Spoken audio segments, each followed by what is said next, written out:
এসেছি যুবা প্রতিভা স্কলারশিপে centre ভিজিটে। Honestly এখানে আসার পর বুঝতে পারলাম যে এই স্কলারশিপটা জাস্ট একটা অফার না, এটা হলো ট্যালেন্টেড আর ডিজার্ভিং স্টুডেন্টদের জন্য একটা রিয়েল অপরচুনিটি। অনেক স্টুডেন্ট আছে যারা ফিস নিয়ে চিন্তা করে, কিন্তু তার সাথে তারা বড় কেরিয়ারেরও ড্রিম রাখে। যুবা প্রতিভা স্কলারশিপ তাদের জন্যই। এখনকার ইন্ডাস্ট্রিতে ডিগ্রি থাকার পরও স্টেবল জব পাওয়া টাফ, বিকজ আজকাল ডিগ্রির সাথে স্কিলও মাস্ট। এখানেই আইসি এর 90% প্র্যাকটিক্যাল ফাইন্যান্স আর অ্যাকাউন্টিং বেসড কোর্সগুলো হেল্প করে। এখানে যে কোর্সেসগুলো আছে সেগুলো 100% জব গ্যারান্টেড, আর ইন্ডাস্ট্রিতে যে স্কিলস ডিমান্ডে আছে finance, accounting, GST, tally, SAP, Zoho books, analytics, সেটাই স্টুডেন্টসরা এখানে সিমুলেশন টুলসের মাধ্যমে শেখে।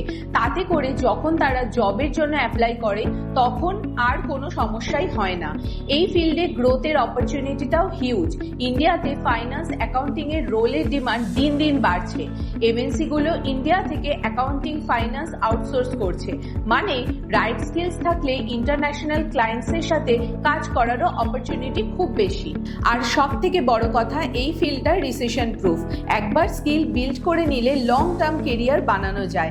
জাস্ট একটা জব না, একটা কেরিয়ার পাথ। বাট একটা জিনিস বলে রাখছি, যুবা প্রতিভা স্কলারশিপে সিটস লিমিটেড, তাই যারা যত তাড়াতাড়ি অ্যাপ্লাই করবে তাদের চান্সও তত বেশি। So if you are planning to build a strong career in finance or accounting, trust me, এই স্কলারশিপ অপরচুনিটিটা মিস করো না।